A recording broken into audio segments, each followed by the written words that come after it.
Anni 70, Stati Uniti d'America. Non è poi così difficile far perdere ogni traccia di sé in un paese tanto grande, ancora non ci sono le telecamere di sorveglianza, banche dati computerizzate, né tantomeno telefonini che si possano localizzare, dove trasferirsi da uno stato all'altro per cambiare vita e lavoro è una consuetudine. Non deve essere difficile neanche cambiare identità, visto che lo fanno in molti. Per ragionare su tutto questo e forse per organizzarsi in tal senso, John List ha avuto 5 anni, 5 lunghi anni, durante i quali ha trascorso le sue giornate dalle 9 alle 17 come da orario lavorativo sulle panchine di una stazione a pochi chilometri dalla sua sontuosa casa vittoriana, Brisnall. John List, un uomo comune, che più comune non si può, tutto casa e chiesa, non aveva trovato il coraggio di confessare alla famiglia di aver perso ancora una volta il lavoro. Ma in quest'ultimo caso la faccenda è più complicata delle precedenti e lui non trova di meglio da fare che uscire tutti i santi giorni da casa come per andare a lavorare e scendere dopo un paio di fermate. Oggi torniamo su un caso di omicidio di più di 50 anni fa, un caso stranissimo che ha rischiato di rimanere irrisolto per moltissimo tempo. Prima, però, vi ricordo che è attivo il nostro nuovo canale WhatsApp, potete iscrivervi per ricevere tutte le news in modo anonimo, basta che seguiate il link qui sotto in descrizione. Per ora siamo ancora oscurati da WhatsApp, non ci trovate cercando Vanilla Magazine fra i canali, quindi combattiamo anche una piccola lotta per ottenere visibilità. Più vi iscrivete e più ci aiutate. Grazie mille!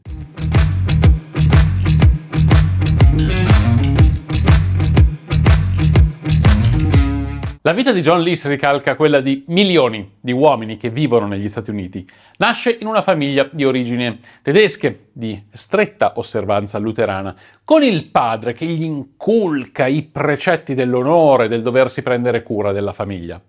Partecipa alla Seconda Guerra Mondiale e a quella di Corea e nell'intervallo tra le due si laurea in economia aziendale con un master in contabilità. Intanto nel 1951, mentre ancora militare, si sposa con una vedova con figlia a carico e nel 1952 finalmente torna a vestire i panni civili.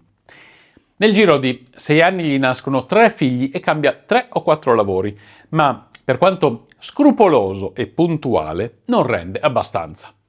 Poi, nel 1965, sembra finalmente arrivare un incarico di prestigio e remunerativo, vicepresidente e controllore di una banca a Jersey City, nel New Jersey. La moglie Hélène, che lui aveva sposato controvoglia, la donna aveva detto di essere incinta, ma era una bugia, e che forse non è la donna adatta a lui, visto che beve parecchio e non frequenta la chiesa, lo convince a comprare quella lussuosa dimora vittoriana, che conta addirittura 19 stanze. Lui prima fa resistenza, poi chiede l'aiuto economico della madre, che per accettare pone come condizione di andare a vivere con loro. Passa un anno e succede di nuovo. John ancora una volta perde il lavoro, ma non ce la fa ad ammettere la sconfitta, ad accettare di aver fallito in quello che più gli aveva inculcato il padre, prendersi cura della famiglia in modo autosufficiente. In quegli anni trascorsi su una panchina della stazione, forse considera di chiedere aiuto ai servizi sociali che probabilmente avrebbero provveduto ai bisogni dei List, ma la vergogna non gli consente un passo del genere. Intanto, per pagare il mutuo della casa e tutte le altre spese, prosciuga i risparmi della madre fino a quando non rimane quasi nulla. Nella sua mente forse soffre di un disturbo ossessivo-compulsivo. Prende forma l'idea di salvare la sua famiglia, salvare la moglie, i 3 figli e la madre dall'umiliazione della miseria e anche dai pericoli del mondo. La moglie Hélène, non religiosa, avrebbe potuto avere una cattiva influenza sui ragazzi, mentre la figlia maggiore, Patricia di 16 anni, è pericolosamente attratta dall'infido mondo dello spettacolo, vuole fare l'attrice. Nella sua testa ragiona e arriva a formulare questo pensiero: ci penserà lui a mandare le loro anime in paradiso, tutte e 5 in una volta, in un giorno di novembre del 1971. Prima però pianifica tutto, senza tralasciare nessun aspetto. Disdice la consegna del latte e dei giornali, scrive una lettera alle scuole dei figli avvisando che sarebbero stati assenti per un paio di settimane, in visita alla nonna ammalata, blocca perfino la consegna della posta. La mattina del 9 novembre i figli, come sempre, vanno a scuola. Lui quella mattina non esce, aspetta che la moglie scenda in cucina a bere il caffè e le spara, mentre è girata di spalle. Poi va al piano di sopra dove c'è la camera della madre, Alma, che sta facendo colazione e mentre la bacia sulla guancia le spara in un occhio. Poi, con una ghiacciante freddezza, va in banca a ritirare tutti i soldi rimasti, controllando maniacalmente che non manchi nemmeno un penny degli interessi dovuti, d'altronde è un contabile. Torna a casa, sposta il corpo della moglie nella sala da ballo e pranza, proprio su quello stesso tavolo dove era seduta Hélène quando l'aveva uccisa. Molti anni dopo dirà semplicemente: avevo fame, è andata così. Mentre aspetta che i figli tornino da scuola, ripulisce tutto per non metterli in sospetto e ritaglia la sua faccia da tutte le foto che ci sono in casa. Nel primo pomeriggio uccide la figlia Patty e il figlio Frederick, il minore. Poi va a scuola dell'altro figlio, John Jr., che ha 15 anni e assiste alla sua partita di football. Quando tornano a casa, gli spara ripetutamente perché pare che il ragazzo abbia accennato a difendersi. Trascina tutti i corpi nella sala da ballo e li distende sopra dei sacchi a pelo. Solo quello della madre rimarrà là dove lui l'ha uccisa, perché è troppo pesante da spostare, dirà poi in futuro. Scrive una lettera al pastore della chiesa che frequenta assiduamente, dove peraltro insegna alla scuola domenicale, spiegando che ha ammazzato tutti per salvare le loro anime. Passa la notte nella casa dell'orrore, chissà se ha dormito e cosa ha pensato. La mattina si alza, accende tutte le luci e una radio che trasmette musica d'organo, poi esce e scompare nel nulla. Dopo un po' di tempo i vicini di casa si insospettiscono per quelle luci sempre accese e nessun segno di vita, così chiamano la polizia, che fa un giro all'esterno, ma non notando nulla di sospetto se ne va. È il 10 novembre. Poi, il 7 dicembre, l'insegnante di recitazione di Patricia, preoccupato per la lunga assenza della ragazza, decide di andare a controllare di persona come stanno le cose. I vicini notano quell'uomo che si aggira attorno alla casa urlando il nome della ragazza e chiamano nuovamente la polizia. Quando arrivano, il professore convince gli agenti a entrare nella villa e così l'orrore di quella mattanza, omicidio di massa lo chiamano gli americani, piomba su quella piccola e tranquilla cittadina dove l'ultimo crimine violento si era registrato 8 anni prima. Inizia la caccia all'uomo e l'unico indizio che gli investigatori trovano è la macchina dei List, parcheggiata all'aeroporto JFK di New York. Il caso si arena lì. Nessuno sa che fine abbia fatto l'assassino. L'ipotesi di un suicidio non è attendibile vista la meticolosità con la quale l'uomo ha fatto perdere le sue tracce. Quello della famiglia List si trasforma in un cold case, un caso irrisolto che ha molte probabilità di rimanere tale.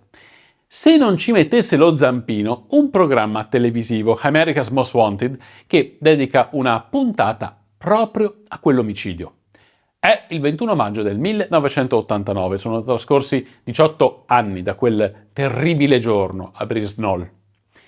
La nemesi prende le sembianze dello scultore forense Frank Bender, che, basandosi su una vecchissima foto dei List, ricostruisce il volto dell'uomo invecchiato di molti anni. L'assassino e la sua nuova moglie, all'oscuro del passato del marito, guardano il programma solo verso la fine. John in quegli attimi suda, freddo, ma la moglie non lo riconosce. La somiglianza di quel busto di Creta con il signor Robert Clark, che vive e lavora a Richmond, in Virginia, non sfugge però a una vicina di casa, amica della moglie. La sua è la giusta segnalazione tra le centinaia arrivate alla polizia, che nel giro di una decina di giorni arresta il sedicente Robert Clark. Lui nega per diversi mesi di essere John List, poi cede quando si trova la corrispondenza fra le sue impronte digitali e quelle che gli avevano preso nel momento dell'arruolamento. Andando a ritroso nel tempo, confessa di essere dispiaciuto per la tragedia avvenuta nel 1971, non pronuncia mai le parole moglie, figli, mamma né i loro nomi e ribadisce che il suo solo scopo era quello di salvarli mandandoli in paradiso. Lui non si è suicidato proprio per non rischiare di non reincontrarli più nell'aldilà. In fondo lui ha ucciso a fin di bene e quindi non merita l'inferno. La storia successiva di Listo Clark, che dir si voglia, è banale, come spesso può esserlo il male. L'uomo lascia l'automobile all'aeroporto di New York e poi prende un treno per il Michigan. Nel 1972 si trasferisce a Denver, in Colorado, dove, come in passato, non riesce mai a mantenere un lavoro. Intanto, frequentando la chiesa luterana, conosce Dolores Miller, che sposa nel 1985. La situazione economica della coppia è precaria. John è di nuovo disoccupato e nel 1988 trova lavoro in una ditta che ha sede in Virginia. I due si trasferiscono in un sobborgo di Richmond ed è lì che, dopo 18 lunghi anni, arriva finalmente la resa dei conti per l'assassino. Il resto è cronaca giudiziaria. Il giudice non accetta l'ipotesi di una momentanea infermità mentale, né giustificazioni di altro tipo, come un disturbo post-traumatico da stress, né crede alle peraltro poche parole di pentimento di List. Lo definisce un uomo senza rimorso e senza onore, e il suo pensiero è rivolto alle vittime. Dopo 18 anni, 5 mesi e 22 giorni, è ora che le voci di Hélène, Alma, Patricia, Frederick e John Jr. emergano dalla tomba. Così dice alla fine della sentenza. List, che viene condannato a 5 ergastoli, muore in carcere di polmonite il 21 marzo del 2008.